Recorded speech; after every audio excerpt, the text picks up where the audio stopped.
Hey guys, it's Ryan here with Hobbies of Man once again, and today we're doing another episode of the Sorcery Book Club. Today we're looking at Conan, Savage Sword of Conan, number 10. Mine has a little bit of damage, but I think that was my fault, so I'll leave it as it is. This is the Scourge of the Serpent tie-in, the same way that issue 4 was a tie-in for the Battle of the Blackstone. This is an awesome Harley cover here that looks really phenomenal, and it ties in with the story. There's also a second cover that you can collect. It's not this. This I think is for next month. The second cover is a Steve Costigan cover that is drawn by Mike Mignola, I think is his name, the creator of Hellboy. I thought it was cool, and I actually like the yellow color that they chose for it as a background, but I don't like that style. Mike Mignola's artwork isn't really for me. I don't really like it all that much. And so I decided to opt in for cover B. And I think it makes a bit more sense also because, you know, Conan is a titular character and it makes sense that he'd be the one on the cover. Also, this Hurley, cover is just freaking phenomenal. I'm so happy that I got this instead of the cover A. So this one is a tie-in issue, so it's a bit different from usual. It still has multiple stories, but most of these stories tie into the broader narrative here, right? And it also includes the Numidian Chronicle just because it is part of a larger narrative, right? And we have the Hyborian Age map, which is awesome. I love how crisp it looks this time, which is quite nice. And then we transition over to the actual story here. So this is from the main story, which is Doug Braithwaite's. And this is from the secondary story, which is a Fang and Spear, Spear and Fang, right? Copy or continuation is really what it is. And of course we have Sailor Steve Costigan, the Snakeskin Shuffle there, which is pretty fun. I do like that they use kind of something that looks like or sounds like a boxing term. And we have 3 different pinups here, one per each of the characters featured, and Max Van Fofner doing Conan's pretty good. Yvonne Gill's Spear and Fang is awesome. Really reminiscent of a Frazetta work. And Steve Costigan, really, by Gerardo Safino, really looks amazing. I actually even thought it was actually a Rob Del Toro piece, but no, it's by Safino, and he did a great job there. We have this set up here by Jim, kind of like the introduction to the story. And I think the Coiled Titans is just the name of the letter here. The story is actually called Snakeskin Debt or something like that. Let's go back and see what it is. Twice Paid Debts. There you go. And this is a story that continues on from the Danica Bryn and Doug Braithwaite arc, they're 2 separate arcs, but they're really close together, right? So Conan was dancing with Bellet in Hyborian Vegas. They get contacted or in some way attacked by Tarnasha, and she then begs for mercy and asks them to join her on a quest. And then in the Doug Braithwaite aspect of it, or the Doug Braithwaite section of that arc or sub-arc or whatever you want to call it, Conan had been infected by the Fangs of the Serpent, which is what Tarnasha was looking for, and he was then purified or had it exorcised from him by Zula. And then this is the story that happens later. Conan is reminiscing about this stuff when suddenly he sees a woman that looks like Tarnasha. He follows her, and he realizes that it's not her after 2 women that look just like her attack him. And then after a battle, he strikes one of them down, and then he gets poisoned. He gets knocked out, and later he wakes up, and it seems like he was spared because he has the mark of Set on his stomach, which is when this lady shows up, and she looks really cool. I actually really like this design a lot. Very pretty. And she has the cobra head kind of vibe there with the 2 dots to signify their nose, I guess, and then the slit there that is kind of like the top of their noses, right? Which is pretty cool. But yeah, very interesting choice there. And it seems like this woman thinks that Conan is also a fellow worshiper of Set. He doesn't dissuade her of this notion, so they continue on. And then as she frees him, and he then helps some men escape after she frees them, and they destroy these followers of Set who are doing these sacrifices in order to turn this temple of Ishtar into a temple of Set, which they say Set is kind of like a both male and female, which is interesting. I guess this is Jim addressing the inconsistencies in the gender of the character. But also, I was thinking about it. A lot of snakes can give birth to offspring without mating, and I think a lot of lizards in general can do this. But I think snakes are the ones that are most likely to do so out of all the different animals, especially groups that ended up on islands, right? Like in the Komodo, like where the Komodo dragon comes from, and the islands around that, there's a bunch of different snakes and the Komodo dragons themselves who can reproduce asexually, and they create a offspring that is of the opposite sex of them. I think that's how that works. So like a female Komodo dragon can only give birth to male Komodo dragons, and hopefully by creating her own mate, she creates new things, right? So I assume that that is kind of what's happening here. Set is a serpent god and really broadly a reptile god. And so he or she embodies that aspect too, this kind of like lack of dimorphism. And I think that's cool. Then Conan kills one of these women and she ends up being a snake person. I guess no one knew the secret phrase. And then he goes off to see if he can find another one, because now she's out into, in the world with revenge in her heart. And then we have this awesome pinup here. Now this one, I guess, follows on from the version of Conan that the Arcudi and Fafnir worked on together for the first new edition, for the first story in the new edition of the Savage Sword. And then we have the Fang and Spear story. This is following Ea and Ganor. So apparently all of these people went off to get water except for Ganor. He stayed behind, and when Ea returns, she finds her husband or her mate drawing these crazy serpent motifs, right? And he kind of comes off as a psycho, and he tries to tell her that they will glory in the serpent together, that they will continue to worship this and fall into its beauty together. When Ea asks him, where is your mate mark? And then he puts his hand to his face in order to hide the fact that it wasn't there. And then he marks it onto himself, I guess using magic. And then as he keeps explaining this, the real Ganor shows up and kills the fake one, right? And it turns out that this was also a snake man. And that's pretty cool. I really enjoyed that aspect of it. And the story continues. It turns out the rest of the village has been taken over by snake men as well. And so Ganor and Ea decide to kill all of these people and hopefully rid themselves of these evil serpent men. And they go off and escape into hopefully a long life, right? And this is pretty cool. I like the story here. The artwork is pretty good in general, although I don't necessarily like Ganor's design. Like his hair just looks really, really weird. And his mutton chops are kind of odd as well. I don't like them. It almost looks like he's a crazy hick trying to be a caveman instead of just a caveman. But looks pretty cool. I like her.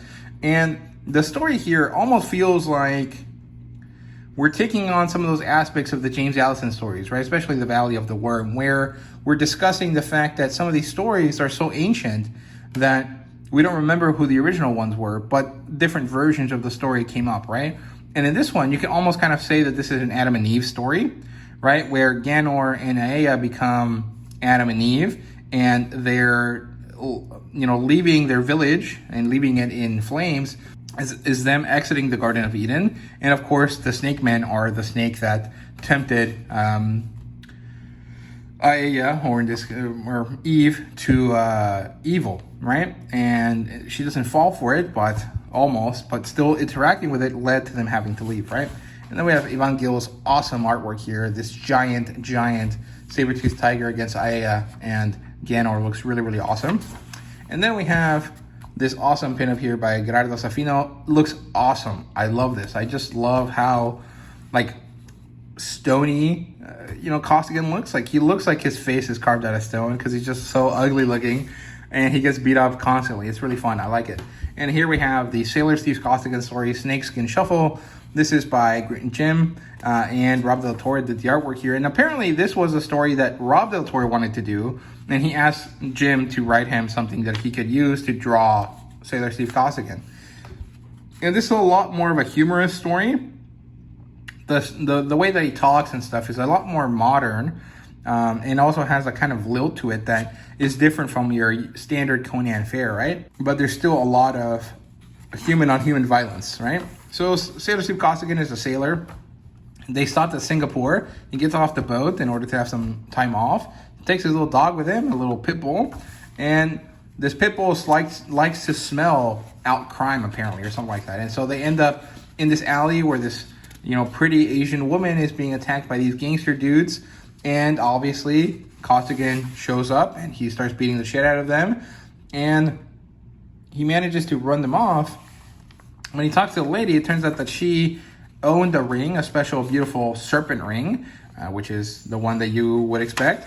And that she was being forced to give it away as a way to pay for her mother's debts, right? And so Costigan gets angry on her behalf. He goes off to find those men, and he starts, trying to beat them up. And then they come to an agreement. They were going to have a fight, which then brings us to where the story started, where Costigan is getting the shit rocked out of him by this giant, I think is supposed to be Indian dude, called Pervice or something like that. Yeah, he's Punjabi, and his name's Pervice. And so Costigan and him are fighting, but this guy is getting a lot of vitality out of wearing the serpent ring on his finger.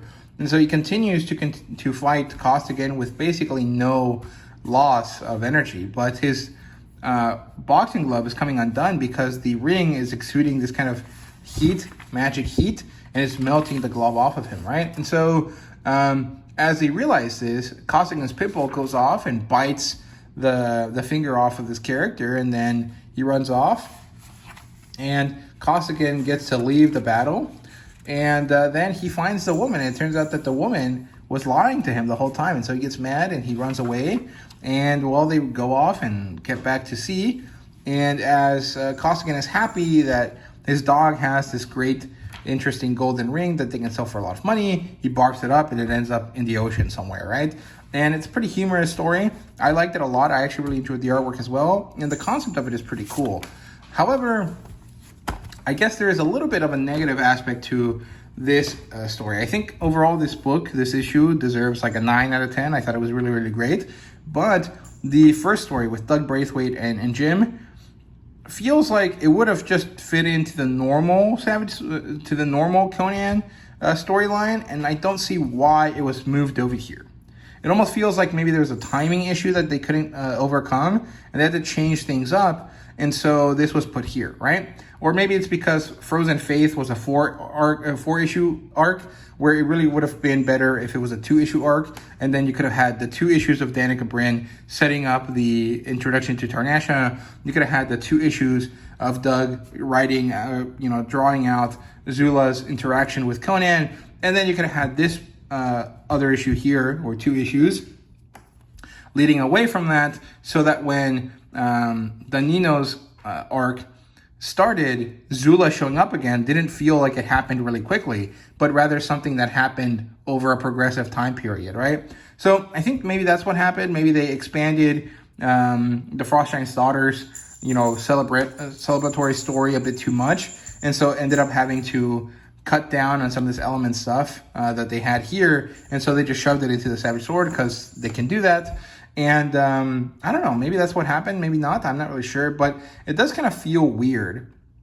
It feels like maybe there was something off in the production process of the magazine and really of the storytelling, which is really not that big a deal. I mean, I trust Jim and I trust Titan and Heroic at this point. I think they've proven that they, broadly speaking, are very interested in giving the fans the best thing that they can make.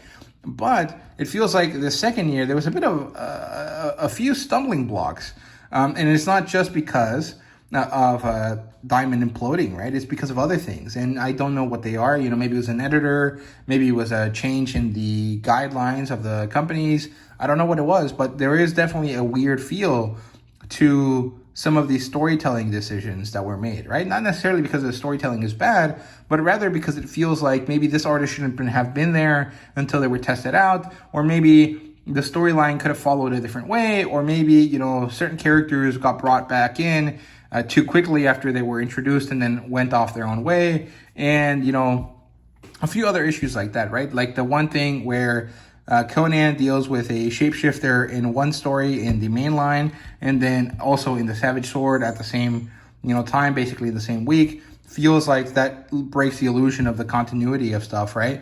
Or the illusion that all of these stories happen at the same time, or to the same character in his single lifetime, right? Where obviously they can't, but the illusion is supposed to be that, right? And having two different stories that basically follow the same kind of concept, and having the character not acknowledge that he's dealt with this before breaks that illusion, right? So there's a few stumbles this year, but overall I have really enjoyed the Savage Sword stuff going, you know, throughout this year, and I really enjoyed this issue on its own. It's just when you look at it in the broader context of what's happening and the lead up to the Scourge of the Serpent, it feels like some of this stuff should have been part of the main series and not part of this, right? Does it really make a difference? Not really, but it does kind of feel weird, right? So yeah, those are my thoughts here. Overall, I think Jim did a great job, you know, with all of these stories. I think that all of the artists did great. Mike Ruth, sorry. He did a great job with Spear and Fang. It's kind of surprising because I don't think that we've ever seen a proper adaptation of it before. I know that there's one online that came out relatively recently. In Heroic Fantasy Quarterly, I think it's what it's called. But I don't think that there's been a licensed version of it. And I think Mike Ruth didn't really do an adaptation of it, but he did a continuation of it through Jim's writing, and it's pretty good. I liked it, and I like the art style as well. So yeah, there you go. Those are my thoughts there. What do you guys think? Let me know down below. What did you guys like or dislike about the story? I really love the cover. You know, to begin with, the pinups were great, and I think my favorite story here was the Sailor Steve Costigan story. I think it was great. I would like to see Rob Del Torre do some of the other characters that are less known, like Breckenridge Elkins. I think he'd do a good job there. But, you know, whatever he wants to draw is fine with me. So yeah, those are my thoughts. Let me know what you thought. Thank you guys very much for watching, and see you guys in a few days.